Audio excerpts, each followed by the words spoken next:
السلام علیکم دوستان عزیز، خوش آمدید به کانال ما. چون سلام که کردیم به شما سلامتی خواهان هستیم. امیدوارم که خوب و تنصیحت هستید. اگر از ما پرسید ما هم شکرانه خدا خوب هستیم. از همه تان می ندارم که کامنتاری های خوب می نویسید، ویدیوهای ما را تا آخر تماشا می کنید. از همه تان می ندارم. ولاگ امروزمون سر میکنیم دوستانی عزیز. با نمیخل ما قطی شوهرم مگزین رفتیم. خواستم ویدیو کنم اما شوهرم نماندند، کمتر خرید کرده بودیم. انا کنون حاضر ما تیار میکنیم نسک ترکی.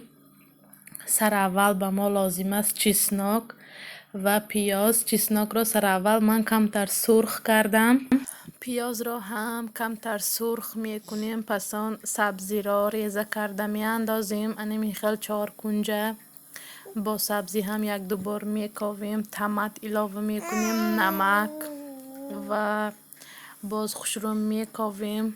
بعد کارتوشکا را میاندازیم. دوستانی عزیز انکنون زیربکی ما حاضر تیار میشود. من حاضر آب میریزم.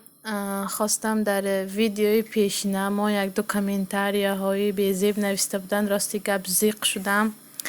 نویساندین که شوهرت راضی نیست چرا تو باز ویدیو میکنی. یکی دیگرشان نویساندین که ماشاءالله مردای بناموس بسیار شوند، صفی همیخیل مردای بناموس زیاد شود که زناشان از یوتیوب گیرن. عذر زیاد برادر میشوید، شما خواهر میشوید، اپا میشوید، نمیدانم.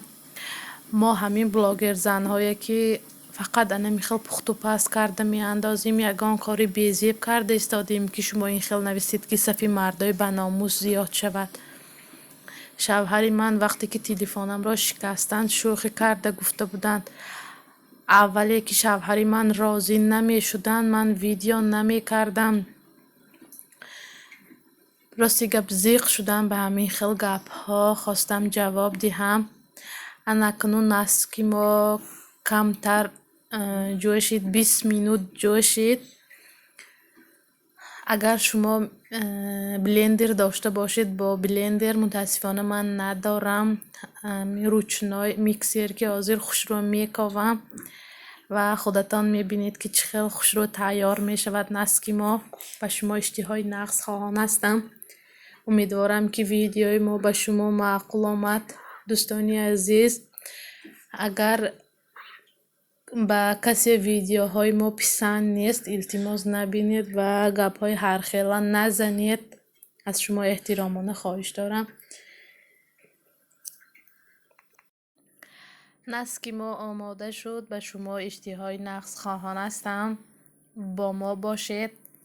همه شما را دوست می دارم.